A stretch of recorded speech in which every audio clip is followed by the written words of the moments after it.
I screwed up on this floppy drive.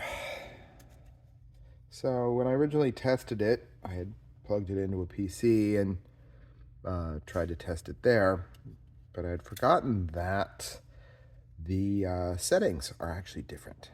So I'd initially concluded that the floppy drive was bad, and so I'd written it off. But turns out that it's not actually bad. The drive actually works just fine.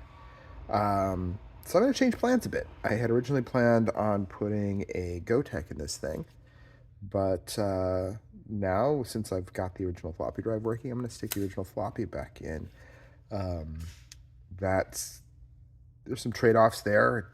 It's a little more difficult to load software or whatever, but this does mean I'm compatible with collections of older software, things like that. I can actually read physical media if I need to, and I've got other ways of getting disk images and things like that onto the device if I need.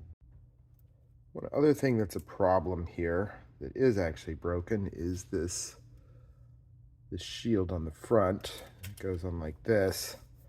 The machine was dropped at some point, and there's lots of plastic damage at various points. These pins snapped off, but fortunately it's held in the case against another layer of plastic, so I don't think it's going to be too bad.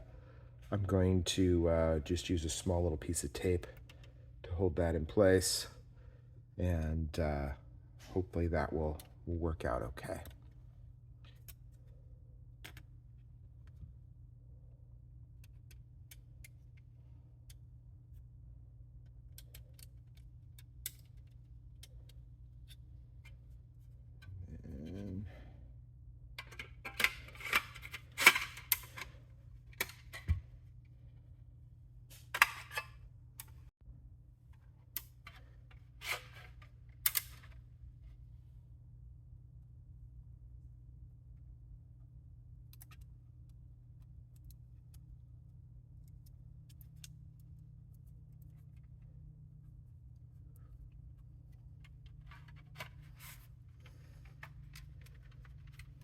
That should work.